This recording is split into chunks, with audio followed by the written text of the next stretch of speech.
ऐसा है कि हमारी सरकार ने मैक्सिमम इकोनॉमिक रिफॉर्म्स किए हैं और प्रो एंटरप्रेन्योरशिप पॉलिसीज हमारी इकोनॉमी को बहुत बड़ा बल देती है और स्वाभाविक है, हर कोई आएगा। हम 25,000 से यात्रा शुरू की थी, 75,000 पहुंचे हैं। ये अपने आप में दुनिया में हमारी इज्जत का प्रतिष्ठा भी बढ़ती है। दूसरा, जितने ज्यादा सामान्य नागरिक इस फील्ड में आते हैं, इतनी इकोनॉमी को बहुत बड़ा बल मिलता है जी, बहुत बड़ा मिलता है। और मैं तो चाहता हूँ हर नागरिक के मन में थोड़ी रिस्क टेकिंग कैपेसिटी बढ़नी चाहिए। एब्सोल्युटली, ये बहुत जरूरी होता है। सोच सोच करके ये क्या करूँगा, ऐसी जिंदगी जीने से बात बनती नहीं है। और 4 जून जैसा आपने कहा, जिस दिन चुनाव का नतीजा आएगा, आप उस हफ्ते भर में देखना कि यानी भारत का स्टॉक मार्केट के लिए उसके सारे जो उनके प्रोग्रामिंग के जो प्रोग्रामिंग वाले सारे उनके थक जाएंगे जी। प्रधानमंत्री मोदी ने एनडीटीवी इंडिया को खास इंटरव्यू दिया है। इस पर बात करने के लिए हमारे साथ हैं कृष्णमूर्ति सुब्रमण्यम, पूर्व आर्थिक सलाहकार रहे हमारे देश के।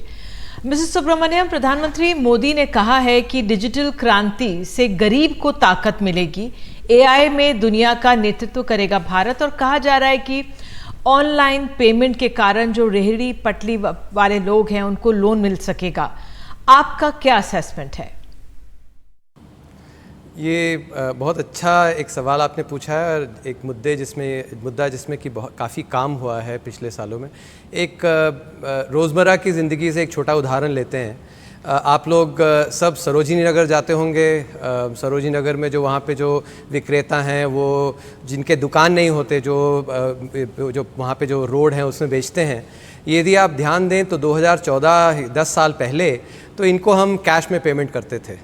आज की तारीख में यदि आप जाइएगा और बेल्ट खरीदिए या फिर एक शर्ट खरीदिए या कोट खरीदिए तो आप डिजिटल पेमेंट करते हैं। तो इसका फ़ायदा क्या होगा?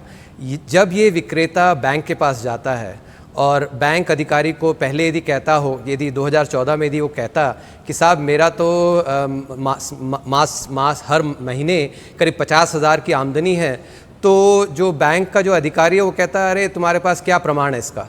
लेकिन आज के तारीख में यदि यही विक्रेता जाए और एक्चुअली बैंक के अधिकारी को कहे कि मेरा 50,000 महीना का मेरी आमदनी है, तो और ये यदि बैंक अधिकारी कहे कि अरे तुम तो ऐसे ही बोल रहे हो, तो फिर ये अपना फ़ोन में जो पेमेंट है, जो पेटीएम के ज़रिए या गूगल पे के ज़रिए जो हो रहा है, उसको दिखाए और कहे कि ये मेरी इतनी रेवेन्यूज़ हैं और मैंने इतने अपने सप्लायर्स को दिए हैं, आप देख लीजिए कि कितनी मेरी आमदनी है, मैं प्रूफ दे रहा हूँ, और सिर्फ इस महीने की नहीं, पिछले 2 साल 3 साल आप जितने आंकड़े चाहिए मैं दे देता हूँ आपको। तो उसके बाद फिर वो कह सकता है कि आप मुझे ऋण दें क्योंकि मेरी आमदनी अच्छी है।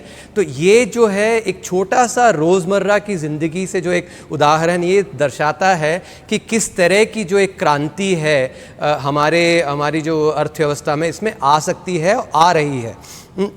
ऐसे ही जो मुद्रा लोन, इसमें मैंने 1 साल पहले एक ट्विटर पे अच्छी थ्रेड भी डाली थी, जिससे कि कितना फ़ायदा हुआ है। मुद्रा जो लोन है, उससे ऋण जो हमारे जो छोटे छोटे जो उद्योगपति हैं जिनको कि अपनी बिज़नेस बढ़ानी है, उसके लिए यदि वो ऋण लेना चाहें तो ऋण ले सकते हैं। तो ये डिजिटल जो हमारी जो बुनियादी ढांचा जो भारत ने बनाया है, और मैं ये IMF के बोर्ड में भी देखता हूँ कि ये जो ढांचा है ये किसी और देश में ऐसा ढांचा नहीं है। ये मैं दावे के साथ कह सकता हूँ क्योंकि मैं करीब 200 देशों का जो अर्थव्यवस्था उसको देखता हूँ। तो भारत एक ऐसा देश है जिसमें एक ऐसा ढांचा है और इसका जो लाभ है, इसको बहुत लाभ आ सकता है, जैसे कि मैंने आपको बतलाया। प्रधानमंत्री मोदी ने यह भी कहा है कि जो इंफ्रास्ट्रक्चर में मलाई फैक्टर के कारण देश को नुकसान हुआ, अब पारदर्शिता और तकनीक की वजह से असर है। आप कैसे देख रहे हैं? देखिए, ये भी एक अहम मुद्दा है क्योंकि आप पहले समझें कि ये इंफ्रास्ट्रक्चर जो बुनियादी ढांचा है, ये एक अर्थव्यवस्था के लिए क्यों अहम होता है। यदि आप एक मैन्युफैक्चरिंग कंपनी को लें, मान लीजिए कोई कंपनी है जो कि सहारनपुर उत्तर प्रदेश में मान लीजिए कुछ टेक्सटाइल्स बनाती है और इसको निर्यात करना है, मान लीजिए इसको अमेरिका में निर्यात कर रही है, तो अब सीधे तो निर्यात कर नहीं सकती, इसको पहले ये जो उनका माल है वो बम्बई जाना पड़ेगा, बम्बई वहाँ से जो उसमें फिर जहाज में जाकर अमेरिका पहुँचेगी। तो पहला जो उसका जो जर्नी है वो वहाँ उत्तर प्रदेश से बम्बई तक जाना है। तो इसके लिए जो रोड है, यदि रोड अच्छे होंगे तो ये जो उनका माल है वो सही समय पे पहुँचेगा, और यदि उस रोड अच्छे होंगे तो जैसे वो ख़राब रोड होते हैं तो गाड़ी में अब काफ़ी धक्का मुक्की होती है जिससे कि वो प्रोडक्ट ख़राब हो सकता है, वो सब नहीं, अच्छी क्वालिटी प्रोडक्ट जाएगी, तो इससे जो है निर्यात बढ़ सकता है। ऐसे आप देखें तो यदि कुछ मैन्युफैक्चर करना है तो आपको तो पावर की ज़रूरत पड़ती है, और पहले 10 साल पहले पावर जो है कंपनियों को पावर ठीक से आता नहीं था और बहुत महंगा था, तो ये भी पावर में ये भी एक बुनियादी ढांचा है जिसमें काफ़ी काम हुआ है। ऐसे ही कंपनियों को जो अब रेल व्यवस्था है, रोड व्यवस्था, रेल में काफ़ी प्रगति हुई है, गुड्स ट्रांसपोर्ट जो है भी अच्छी हो रही है। तो ये सब बुनियादी ढांचा जिसमें कि ये बहुत ही अहम था, और ये दुर्भाग्य की बात थी कि 2014 तक इसमें एक्चुअली काम नहीं हुआ, लेकिन पिछले 10 सालों में एक्चुअली हमारा देश का सौभाग्य है कि इस पर अच्छा काम हुआ है। मोदी जी की सरकार ने इसको समझा, इसकी अहमियत समझी और इस पर काम किया है। इससे भी काफ़ी लाभ आएंगे, क्योंकि यदि मैन्युफैक्चरिंग को बढ़ाना है जो कि हमारे जो युवा हैं उनके लिए रोज़गार के लिए बहुत अहम है, तो ये बुनियादी ढांचा, इसमें जो दूरदर्शी जो सोच है ये बहुत ही अहम है। एनडीटीवी से बातचीत में प्रधानमंत्री मोदी ने टैक्स पर एक संकेत दिया है बड़ा। कहा है कि टैक्स घटाने से बढ़ता है राजस्व, पहले से दुगना हो गया है आयकर दाता, बढ़ गया है जीएसटी का रजिस्ट्रेशन भी। आपका क्या आंकलन है? देखिए, इसमें तो मेरी पर्सनल एक्सपीरियंस है, क्योंकि मैं जब कॉर्पोरेट टैक्स की जो कट हुई थी कोविड के पहले, उस तब मैं सरकार में था मुख्य आर्थिक सलाहकार के रूप में, और इसमें काफ़ी संतुष्टि है। मैं कुछ आंकड़े बताता हूँ आपको। यदि आप 2008 से 2014 तक का आंकड़े लें तो जीडीपी के अनुपात में 2008 में हमारी जो टैक्स आमदनी थी वो 6% थी। वो 8 साल की अवधि 2008 से 6 साल की अवधि 2008 से 2014 तक में वो जो है 5.5% तक गिर गई थी। मतलब कि टैक्स जो है वो गिर रही थी, और यदि नीतियाँ बदली नहीं जाती तो ये जो गिरावट का जो एक सिलसिला था वो आगे भी चलता, और आज के तारीख में 2024 में शायद ये 5% से कम हो जाता, क्योंकि जो गिर रहा था, यदि नीतियाँ सही नहीं होती तो वो गिरता जाता। जो 6% था, 6 से 5.5 आया, वो 5.5 से 5 और 5 के नीचे हो जाता। लेकिन इसके बावजूद कि 2020 में जो कॉर्पोरेट टैक्स है उसको कम किया गया, उसके बावजूद आज के तारीख में जो जीडीपी के अनुपात में जो टैक्स की हमारी आमदनी है वो 6% से अधिक है। ये साफ साफ दर्शाता है कि ये मेरा विश्वास भी रहा है। अर्थशास्त्र में एक लैफर कर्व की बात करते हैं। लैफर कर्व ये कहता है, और इसको मैं उदाहरण तरह ऐसे बताऊंगा कि यदि टैक्स रेट यदि 0 है तो सरकार को कोई टैक्स नहीं आती, और इसी तरह दूसरे तरफ एक्सट्रीम में लें, यदि 100% टैक्स है और मैं 100 रुपये कमा रहा हूँ, सारा टैक्स यदि सारा आमदनी जो है मैं सरकार को दे दूँ तो मैं तो पैसे एक्चुअली बचाऊंगा, मैं उसको रिवील नहीं करूँगा, तो तब भी टैक्स नहीं आती। तो इसीलिए लैफर कर्व जो है कहता है कि टैक्स आपकी जो कर्व है वो यदि टैक्स रेट आप बढ़ाएंगे तो एक्चुअली तो उठता है, और यदि टैक्स बहुत ज़्यादा है तो तब भी वो कम जाता है। तो लैफर कर्व का जो ये सिद्धांत है इसको ही ध्यान में रखते हुए 2020 में कोविड के पहले टैक्स रेट कम की गई थी, और उसका लाभ हमारी अर्थव्यवस्था को बहुत हुआ। क्योंकि ध्यान रखें कि जब कोविड हुआ तो हमारी जो बड़ी कंपनियां थी उनको चूंकि अच्छी एक कुशन थी कि टैक्स रेट कम कर गई, इसलिए जो रोजगार बचा। ये ध्यान देने योग्य है कि यदि वो टैक्स रेट कम नहीं होता तो मेरा ये विश्लेषण है कि जो हमारे ऑर्गेनाइज सेक्टर में जो रोजगार जो जा सकती थी कोविड की महामारी के कारण वो नहीं गई, क्योंकि ये एक्चुअली कॉर्पोरेट टैक्स रेट कम की गई।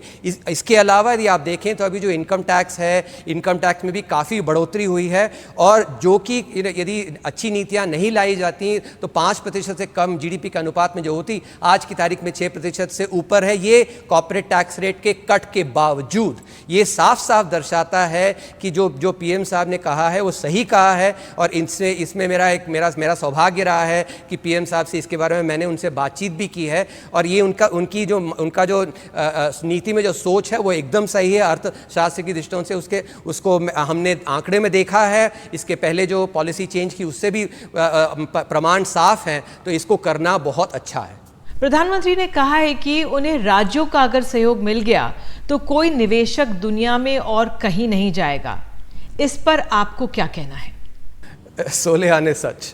मैं जैसे पहले कह रहा था, मैन्युफैक्चरिंग को ही ले लें। यदि मैन्युफैक्चरिंग की कंपनी को यदि एक फैक्ट्री लगानी है तो फैक्ट्री के लिए क्या क्या ज़रूरत पड़ता है?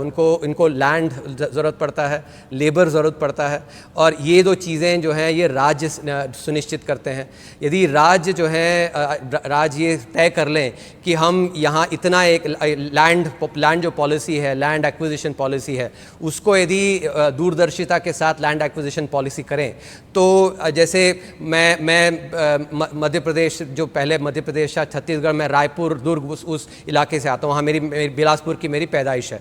अब मान लीजिए बिलासपुर में यदि कोई फैक्ट्री लगेगा, तो या फिर आपका वारंगल में कोई फैक्ट्री लगेगा, या फिर इसमें पटना में कोई फैक्ट्री लगेगी, तो वहाँ पे जो है एक तो उसमें काफ़ी फ़ायदे हैं, क्योंकि वहाँ पे जो रोज़गार जो है, रोज़गार में जो कॉस्ट ऑफ लेबर जो कहते हैं वो ज़्यादा नहीं होगा, वैसी कॉस्ट ऑफ लैंड जो है, लैंड का जो दाम है वो भी ज़्यादा नहीं होगा। तो ये ऐसे जो राज्य हैं जिनको उभरने की काफ़ी उनका अवसर काफ़ी है, ये यदि दूरदर्शिता दिखाएं तो ऐसे कंपनियों को वो वहाँ पे अट्रैक्ट कर सकते हैं। और यदि राज्य ये ऐसा एक अवसर है, क्योंकि चीन में जो है अभी आप देखें तो अमेरिका और चीन के बीच में आर्थिक मुद्दों पे थोड़ा तनाव है, और इसीलिए कंपनियां वहाँ से भारत में आना चाहती हैं। तो हमारे राज्यों के लिए एक सुनहरा अवसर है। इसमें ये जो प्रधानमंत्री जी ने कहा, इसमें मैं पूर्णतः सहमत हूँ, और हमारे राज्यों को इस अवसर का एक जो सुनहरा अवसर है, ऐसा अवसर कभी कभी आता है, शायद 20-30 वर्षों में एक बार आता है। तो हमारे राज्यों को इस अवसर को समझना चाहिए और इस अवसर का अच्छा लाभ उठाना चाहिए। प्रधानमंत्री ने कहा है कि जो 4 जून को रिकॉर्ड तोड़ेगा शेयर बाजार, आपको क्या लगता है, क्या भारत के बाजार के ऊपर सबकी नज़र है? क्या भारत का बाजार एक इमर्जिंग मार्केट बन सकता है? देखिए, स्टॉक मार्केट के बारे में तो कभी भी कुछ प्रेडिक्शन करना बहुत ही एक रिस्की काम होता है। कि यदि कोई भी ऐसा व्यक्ति है जो स्टॉक मार्केट में एकदम सटीक से प्रेडिक्शन कर पाए, तो वो तो खुद जाके पैसे बना लेगा ना। तो ये ध्यान रखने योग्य। मैं चूँकि एक फाइनेंशियल इकोनॉमिस्ट हूँ और इसको मैंने पढ़ाया है, तो ये ज़रूर कहूँगा कि स्टॉक मार्केट जो है, ये जब एक अच्छी सरकार आती है जो अच्छे आर्थिक नीतियों पर का अमल करती है, और ये मैंने देखा है, और ये मैंने पहले भी कहा है कि आप पॉलिटिक्स एक तरफ रखें, लेकिन सिर्फ अर्थशास्त्र की दृष्टिकोण से देखें तो पिछले 10 साल में जो आर्थिक नीतियाँ जो अमल की गई हैं वो सराहनीय हैं। इसके बाद 2004 से 2014 तक जो हुई थी, उसको मेरे मन में कोई दोहराई नहीं है। वो एक लॉस डेकेड था भारत के लिए, जिसमें कि बहुत काम हो सकता था लेकिन काम नहीं हुआ। आर्थिक नीतियां काफ़ी खराब थी। तो ये स्टॉक मार्केट भी इसका ये संकेत पकड़ता है कि यदि अच्छी सरकार आती है, जो सरकार मजबूत है और अच्छे आर्थिक कदम लेंगी, तो स्टॉक मार्केट जो है, क्योंकि कंपनियों की प्रॉफिट बनेगी, रोजगार बनेंगे तो डिमांड आएगी अर्थव्यवस्था में, तो इससे तो अर्थव्यवस्था अच्छी बनेगी।